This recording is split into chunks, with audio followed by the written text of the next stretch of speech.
Colleagues, a few more words on the format of presentations. The topic is quite flame-generating. It's a difficult topic not to fall into the.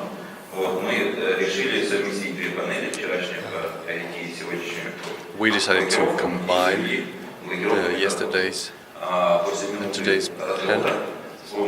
Microphone will be blocked after 1 minute using this device.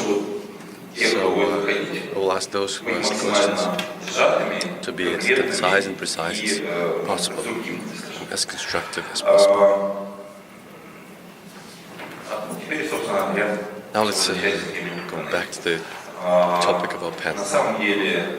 Our task today is to talk about the technical side of the block. The most important thing here is that we don't want to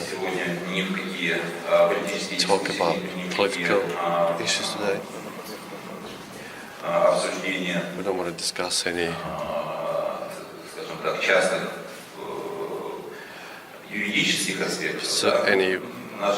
particular legal aspects. Our task is to understand how to do it, how to live with blocking,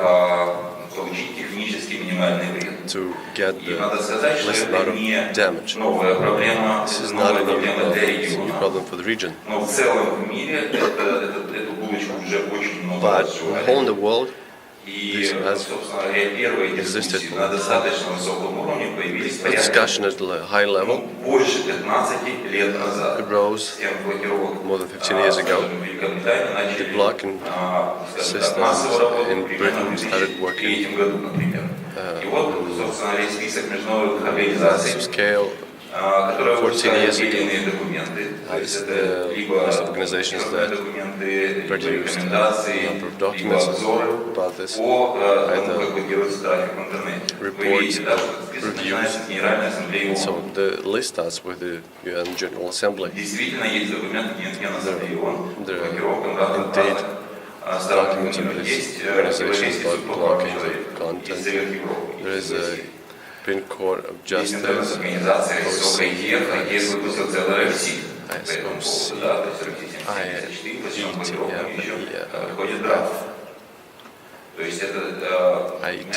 published in RFC 7754. EFF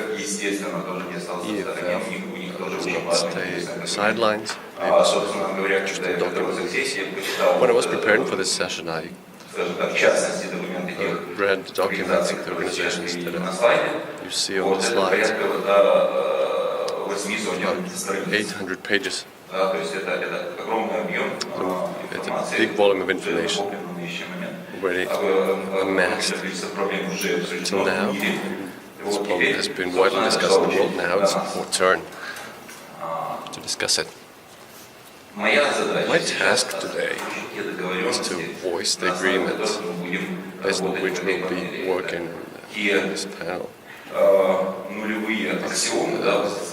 Zero axioms that we start with that we believe as the given. The first one is terminology. More or less accepted terminology. There are three kinds of notions here: blocking, filtration, and censoring.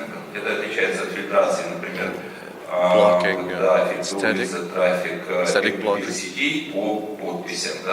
when there's traffic peer-to-peer networks is blocked by switches. This is different from censoring.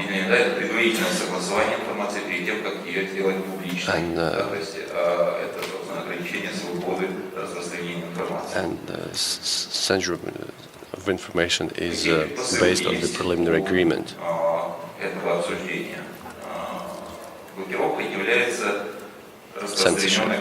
Censoring. Blocking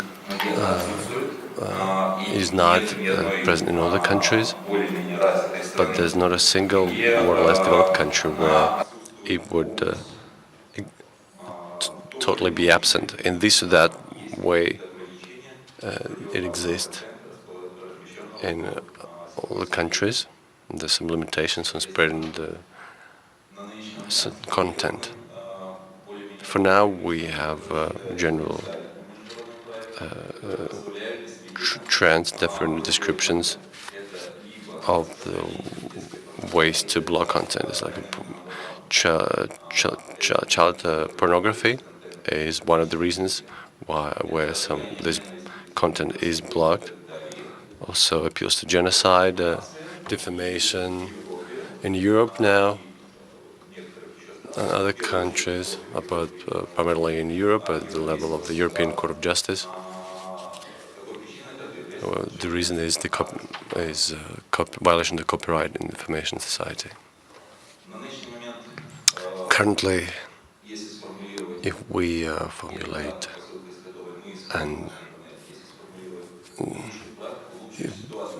formulate the best practices, the best situation we can describe. It is the system where the blocking is done not in a closed procedure, but in an open procedure, for example, in court, where one of the sides can appeal the blocking, can explain, and the criteria for blocking is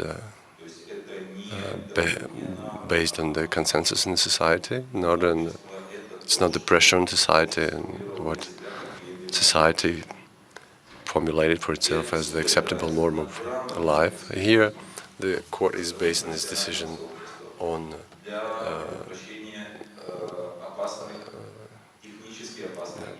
expertise to prevent dangerous actions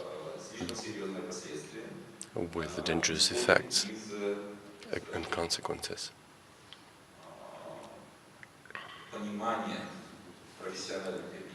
It's all based on the understanding of the professional competencies of the network society.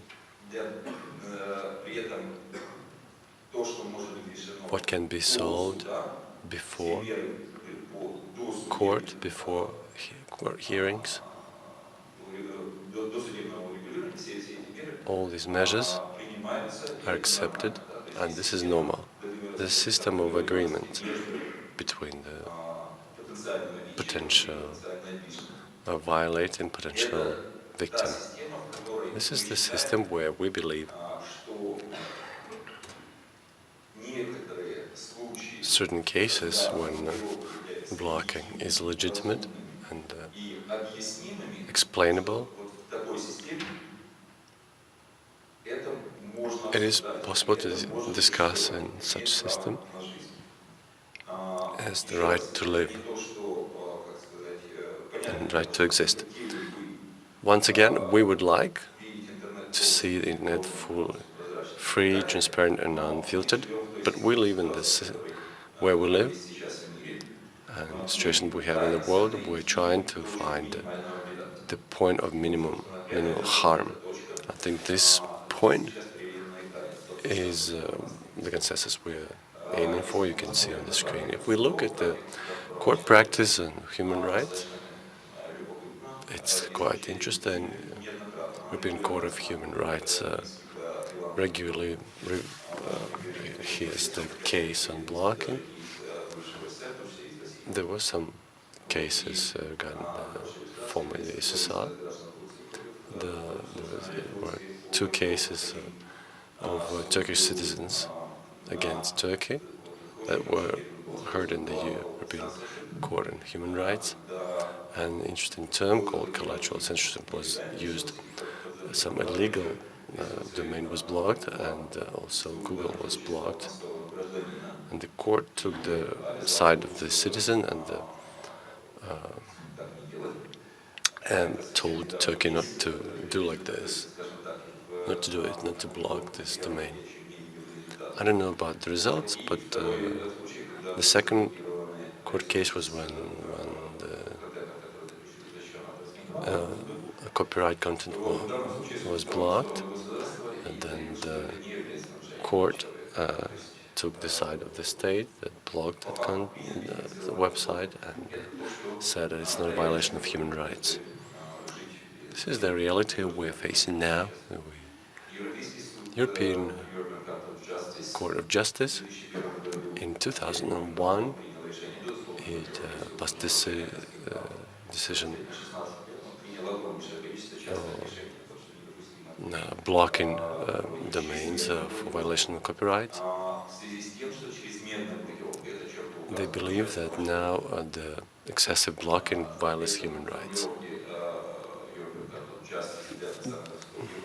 For the national courts of Europe, they come up with soft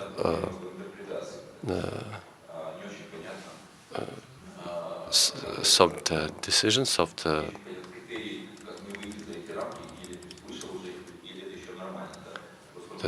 wordings, soft statements. When they say that you should be blocking to adequate to a certain degree, so which it's all quite unclear.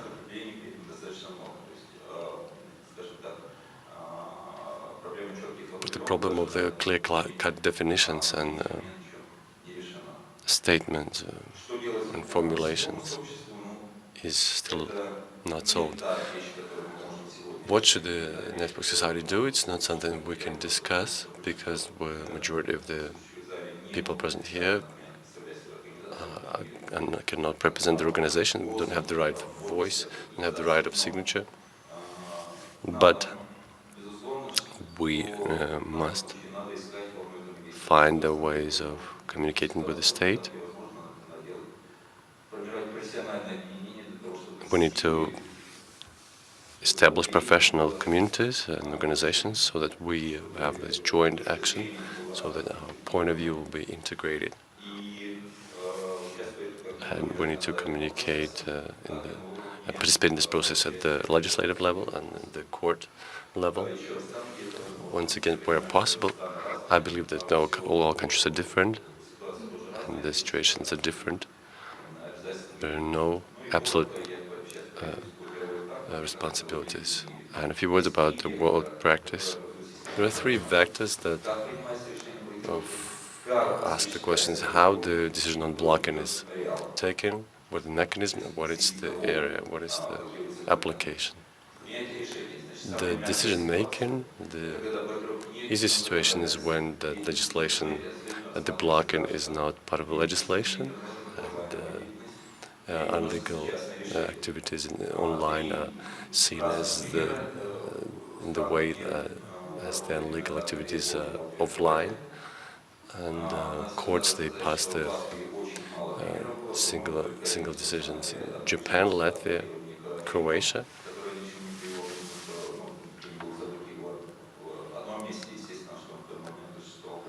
In one of the countries, they blocked they blocked a movie in one place, and the movie was spread in all the other places.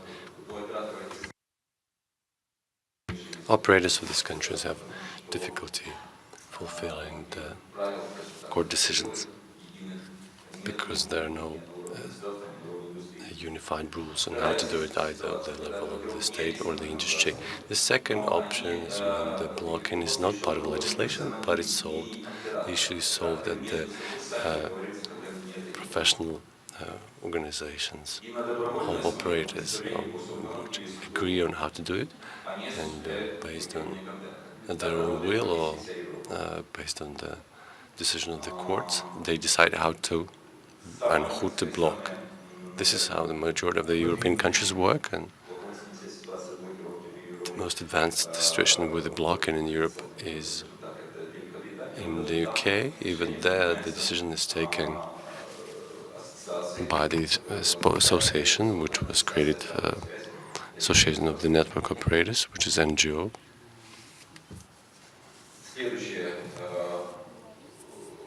Next type of decision making is when there are blockings and they're described in the legislation, but they're conducted based on the court decision. You can see examples on the screen. It's not without fault. In Belgium, this decision is law-abiding not only for the final operator, but also for the transit organization. The transit, they may not transfer the blocked content. Or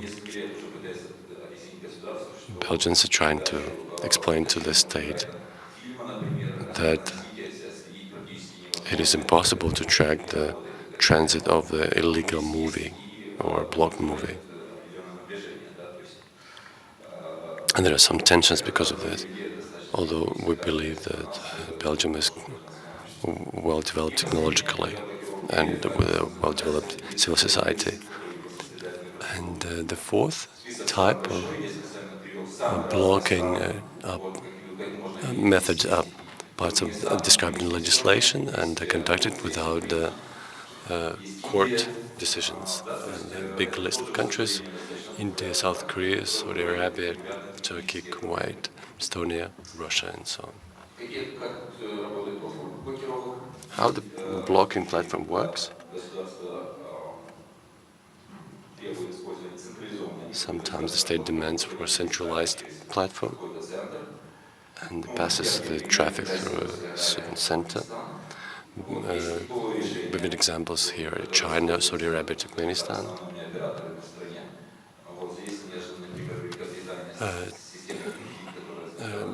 Britain uses its clean feed system that was first tried at British Telecom, and now it's used by the biggest operators in Britain. Although it was a typical decision that became a de facto standard, the resources here are based on the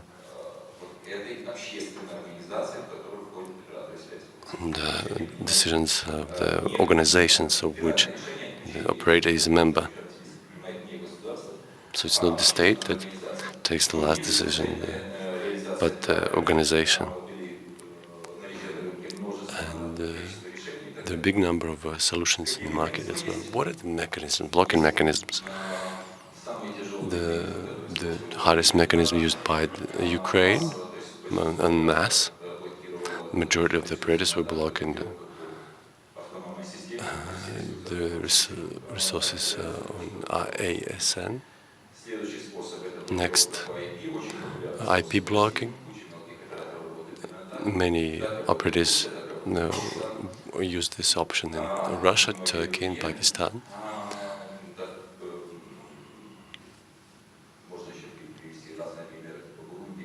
Burundi, Congo, and other countries also use this option. A DPI level blocking. Different level of analysis is available here, starting from the host analysis, HTTP heading, and HTTPS scenario, and ending with the package analysis. Here you can see the hard struggle because the more and more of traffic becomes encoded. But still, the Britain and China following and walking this path, moving along this path. Interesting carbon blocking is the DNS blocking. In this case, only providers, the DNS of the provider is directing the user to the dead block. Everybody understands that the user may write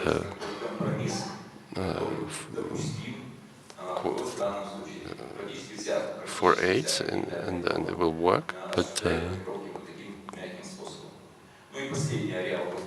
but it's a soft approach. And the last one is the areas of blocking either all the users of the network or separate groups. Like in Britain, it's the default users, so the user may turn ask to leave the blocking from the number of the resources, but this is the system that is actively introduced. In the United States, there are libraries and schools. There's a filtration there, quite. Croatia, Lithuania, Poland, only schools, and in France, it's public spaces, public internet. You can receive unfiltered internet at home, but in the public spaces, internet must be filtered. My part ends here.